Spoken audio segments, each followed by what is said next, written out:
Good morning, students.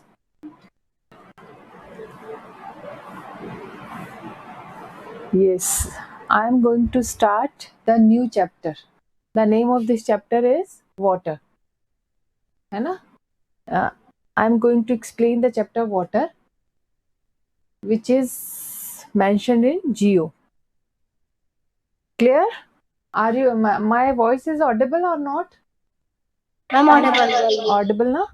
So key aspect of this chapter is कि what is the मतलब what is important in this chapter is hydrosphere, its extent, type and importance. Hydrosphere basically किसको कहते हैं? Water को. ठीक है. Water body. हाँ, water bodies, water. और जो इसके हम पढ़ेंगे it's extent, types and importance. Water और हाइड्रोलॉजिकल साइकिल. वाटर साइकिल क्या होता है आप पढ़ चुके हो पहले, लेकिन एक बार फिर से. Impact of water bodies on the climatic condition, कि वाटर बॉडीज का क्लाइमेटिक कंडीशन पे क्या फर्क पड़ता है, क्या इफेक्ट पड़ता है. ठीक है. Is it visible? Yes, ma'am. Yes, ma'am. Ma'am, okay बेटा. So the earth is considered as an unique planet. Earth को यूनिक प्लेनेट कहा जाता है. अर्थ को यूनिक प्लेनेट क्यों कहा जाता है? क्यों कहा जाता है यूनिक प्लेनेट? क्यों कहा जाता है? आपने पढ़ चुके हो इतने चैप्टर्स. क्यों कहा जाता है? Ma'am, because Earth is the only planet in which life is exists. हाँ, लाइफ एग्जिस्ट करती है. और लाइफ क्यों एग्जिस्ट करती है? Because there is only air, oxygen, hydrogen, and biosphere. Very good, very good, good. Yes, earth is considered as an unique planet क्योंकि earth ही एक ऐसा प्लेनेट है जहाँ पे मतलब सर्वाइवल है, लाइफ एग्जिस्ट करती है, वाटर अवेलेबल है, एटमॉस्फेयर अवेलेबल है. That is why earth is unique planet. Have you ever thought as to what is that one element that contribute to its uniqueness? ऐसा कौन सा important element है जो इसकी यूनिकनेस को कंट्रीब्यूट करता है? मतलब ये जो यूनिक है, water. It's water. Yes, it's water. Ever wondered where this water comes from and where it goes? आपको आश्चर्य होगा कि पानी कहाँ से आता है और कहाँ जाता है ना?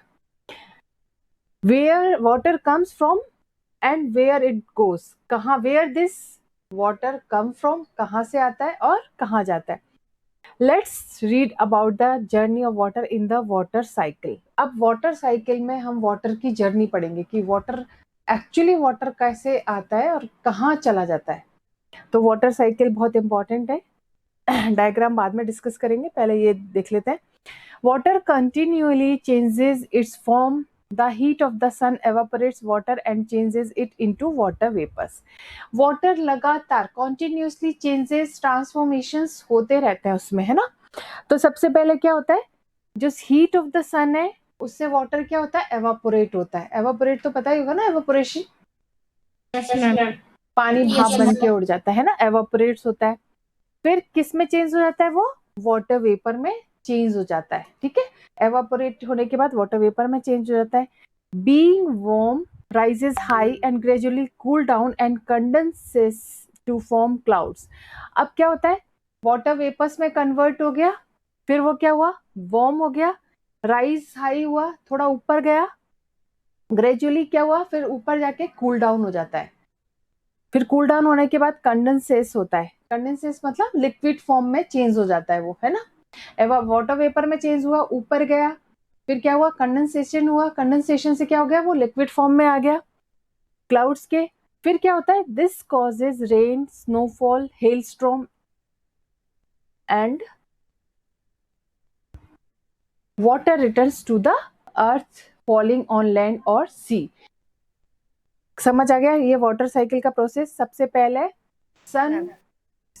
सन जो कि हीट ऑफ द सन है, evaporates the water, water changes into water vapors, then after the being warm rises high, gradually it's cool down and condenses to form clouds, and this causes, इसी की वजह से rain, snowfall, hailstorm और water returns to the earth falling on land or sea.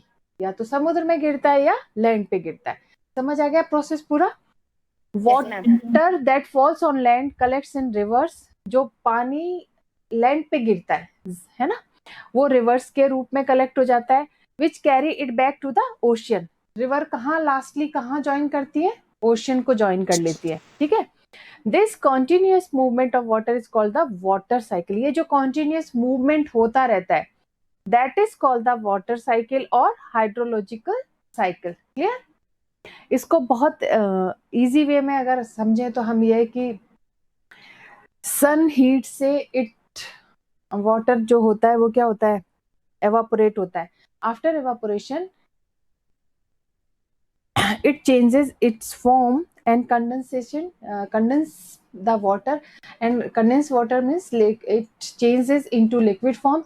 Then because of this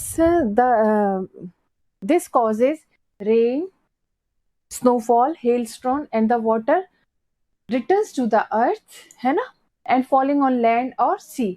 Again water that falls on land collect in rivers lastly carry back to the ocean. This continuous movement of water is called water cycle. इसी को water cycle के नाम से जाना जाता है. Clear हो गया? पानी जहां से गया था वहीं वापस आ गया, ओशियन से ही इवापोरेट होके गया था, है ना. क्लाउड्स में गया, क्लाउड्स में रेन के रूप में, स्नो के रूप में, ये क्लाइमेट अलग अलग एरिया में अलग अलग रूप में आता है, जैसे हेल स्टॉर्म के रूप में, किसी के रूप में, कभी किसी के रूप में. ठीक है. अब the availability of water and its volume varies from place to place and from season to season. अब वाटर की जो अवेलेबिलिटी है वो डिपेंड करती है इसके वॉल्यूम, और वेरी करते हैं वो प्लेस टू प्लेस. अलग प्लेस टू प्लेस ऐसा नहीं कि हम कहते हैं कि सेम वॉल्यूम में वाटर कलेक्ट होता है, ऐसा नहीं है. ये वेरी करते हैं, मतलब डिफरेंट रहता है. ये सीजन टू सीजन भी डिपेंड करते हैं. अब इस डायग्राम से हम समझने की कोशिश करते हैं हाइड्रोलॉजिकल साइकिल. आप बिल्कुल क्लियर देख सकते हो, जैसे ग्राउंड वाटर है, आउटफ्लो है, यहाँ पे ये ओशियन है, यहाँ से वाटर क्या हुआ? एवापोरेट हुआ, है ना, एवापोरेशन हुआ, फिर कहाँ गया? क्लाउड्स में हुआ, फिर ये लिक्विड फॉर्म में आ गया.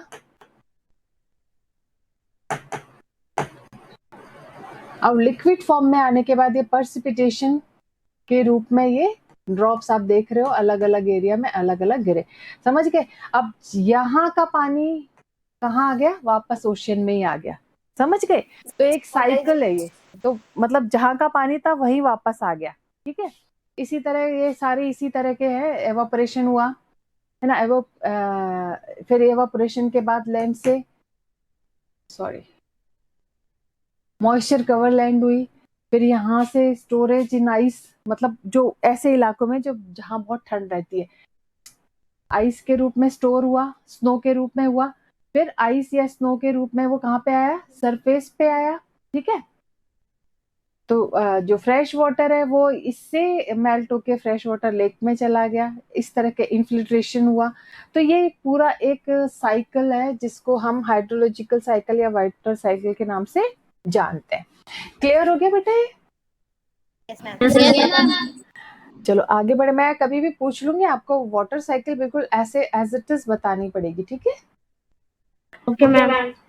However, there are certain human activities such as the cutting down of trees. ये वाला है ना? This is. Yes मैम, यही है. However, there are certain human activities such as the cutting down of trees, polluting water bodies, and wasting water has affected the water cycle adversely. बहुत सारी ऐसी human activities हैं, कुछ certain human activities है. Humans क्या करते हैं? क्या कर रहे हैं? ट्रीज को कट कर रहे हैं, है ना, बिना बात के ट्रीज को कट कर रहे हैं, वाटर बॉडीज को पोल्यूट कर रहे हैं. अपन कुछ भी नदी में डाल देते हैं, कुछ भी नदी में बहा देते हैं, तो इससे क्या होता है? वाटर पोल्यूट होता है. और हम and washing water has affected the water cycle. हम पानी में ही धो रहे हैं, सब एडवर्सली इसका जो वाटर साइकिल का इसका एडवर्सली इफेक्ट पड़ता है. ठीक है।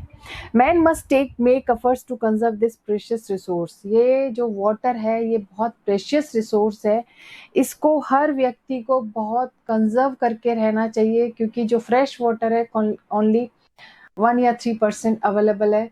तो आगे आने वाले टाइम में ये सोर्सेज है, ग्राउंड वाटर है और भी सोर्सेज है, वेल, रिवर, ये सब क्या होगा, एग्जॉस्ट हो जाएंगी। तो हमारी कमिंग जनरेशन को पानी की बहुत प्रॉब्लम हो जाएगी, जबकि 71% वाटर अवेलेबल है लैंड पे, पर वो क्या है, यूजेबल नहीं है। ठीक है, वो फिट नहीं है, ह्यूमन कंजप्शन के लिए वो फिट नहीं है। अब हम पढ़ेंगे कंजर्वेशन ऑफ वाटर, ये टॉपिक है ना बेटा? Yes ma'am. वाटर इसे वाटर क्या है, एक रिन्यूएबल रिसाइक्लेबल रिसोर्स। रिन्यूएबल मतलब ये होता है कि उसको रिन्यू किया जा सकता है, रिसाइकल किया जा सकता है वाटर को। ठीक है, अब जैसे बहुत सारे ऐसे सोर्सेज हैं जिनको रिन्यू नहीं कर सकता, कोल है, पेट्रोलियम है, ये रिन्यू नहीं हो सकते, लेकिन water can be renewed and recycle. Yet it is becoming scarce. ये रिन्यूएबल भी है, रिसाइक्लेबल भी है, फिर भी ये स्केर्स है, इसकी दिक्कत है ना। We must take strong resolve to conserve water. हमें कुछ ऐसे स्टेप्स लेने चाहिए वाटर को कंजर्व करने के लिए, ये इंपॉर्टेंट है। Every day we celebrate 22 March as world water day. ये इंपॉर्टेंट है, वर्ल्ड वाटर डे कब सेलिब्रेट होता है, तो ये 22 मार्च को होता है। अब इसमें आप देख सकते हो मेजर वाटर बॉडीज। ठीक है, ओशंस, बेसिकली ओशंस देखो, ये मैंने शायद मैप आपको करवाया हुआ है ना? यस Yes, बड़ा ma'am. मैम भी आता है। सबको रटा होगा, ये आर्कटिक ओशन है। ठीक है, Indian ocean, Pacific yes ocean, ma'am. ठीक है, अटलांटिक ओशन, 5 मेजर है ना? हाँ, ठीक है। अब ये लेक्स और इसका तुम देख सकते हो, तो ये मेजर वाटर बॉडीज हैं which we have already filled in the map. So let's forward.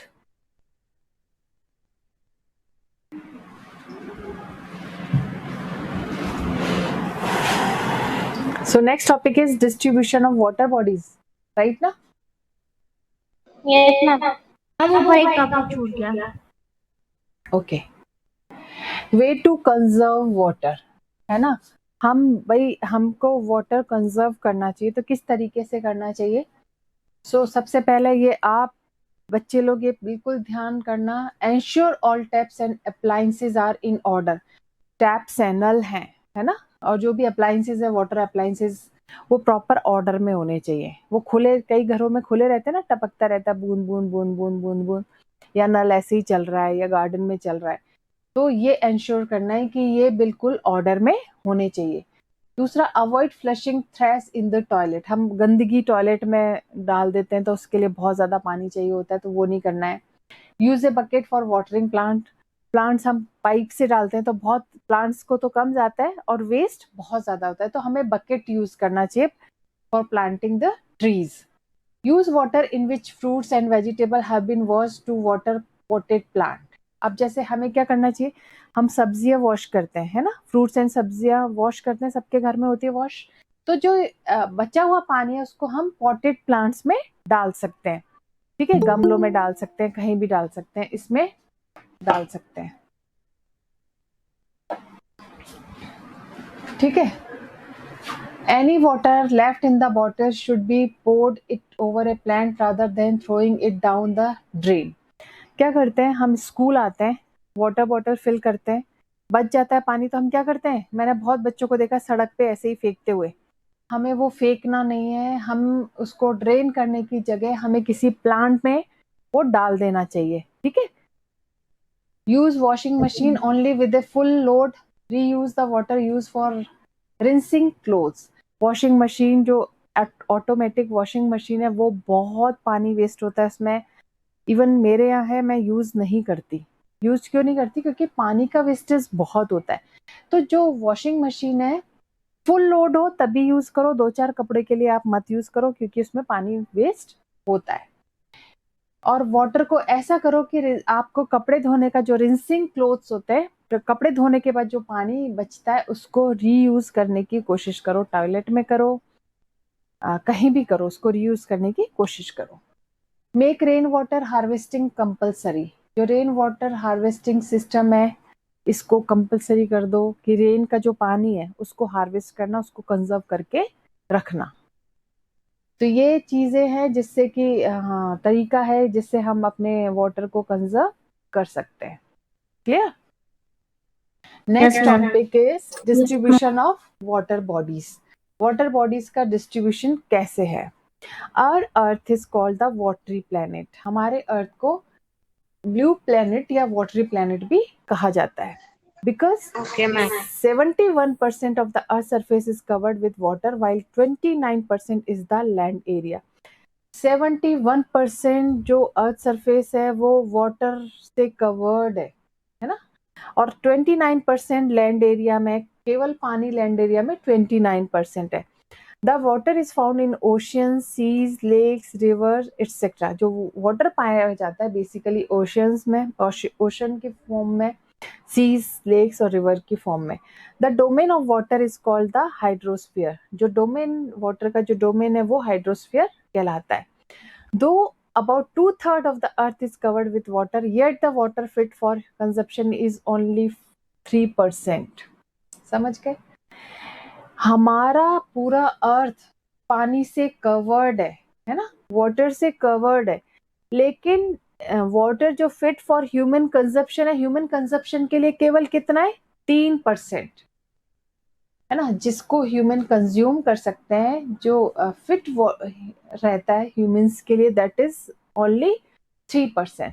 97% of the water on the earth is सेलाइन। जो 97 जो परसेंट वाटर है वो कैसा है? सेलाइन। सेलाइन होता है खारा। आपने कभी समुद्र का या पानी अगर आप देखा हो तो बहुत खारा होता है।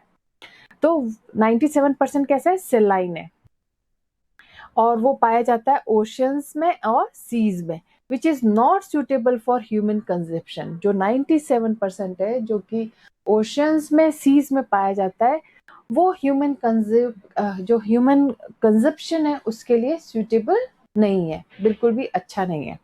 ठीक है? Out of 3% of fresh water, 2% is in the form of ice caps and glaciers and only 1% is available in the form of surface water. अब 3% में भी क्या हो गया? 3% वाटर है। 3% में जो 2% वाटर है वो किसके रूप में? आइस कैप्स के रूप में, है ना, आइस कैप्स के रूप में। ग्लेशियर्स आपने सुने होंगे, ग्लेशियर्स के रूप में, मतलब बर्फ के फॉर्म में। अब कितना बचा? Only 1% available in the form of surface. Surface water में कितना परसेंट बचा? Only 1%। This is found in reverse, जो कि रिवर्स में पाया जाता है, लेक्स में पाया जाता है, ग्राउंड वाटर के रूप में पाया जाता है, या गैसेस फॉर्म में पाया जाता है, वाटर वेपर्स के फॉर्म में पाया जाता है एटमॉस्फेयर में। तो केवल 1%, we have only 1% water for using the humans. Drinking. हाँ, फॉर ड्रिंकिंग, वॉशिंग, वॉट।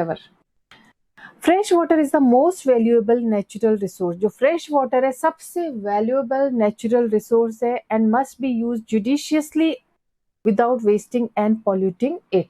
जो 1% वाटर है हमें इसको जुडिशियसली, मतलब बहुत ध्यान से यूज करना चाहिए, without wasting and polluting.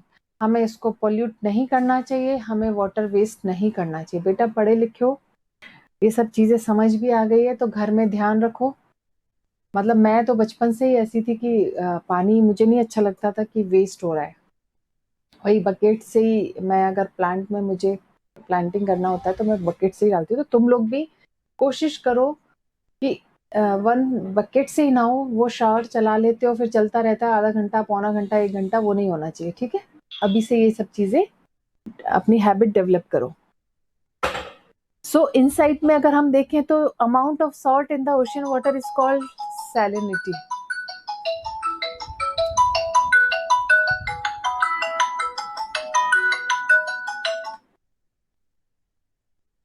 It means that 1000 gram of ocean water contains 35 gram of salt। अब अमाउंट ऑफ सॉल्ट देख लो कितना है ओशन वाटर में, मतलब 1000 ग्राम ऑफ ओशन वाटर में 35 ग्राम तो सॉल्ट होता है। ठीक है? जो कि बिल्कुल भी यूजेबल नहीं है, फिट नहीं है। The salinity level in the dead sea is 240 gram per 1000 ग्राम। और जो सैलिनिटी लेवल है जो डेड सीज में देखा जाता है वो 240 ग्राम है पर 1000 ग्राम, बहुत ज्यादा है। ठीक है,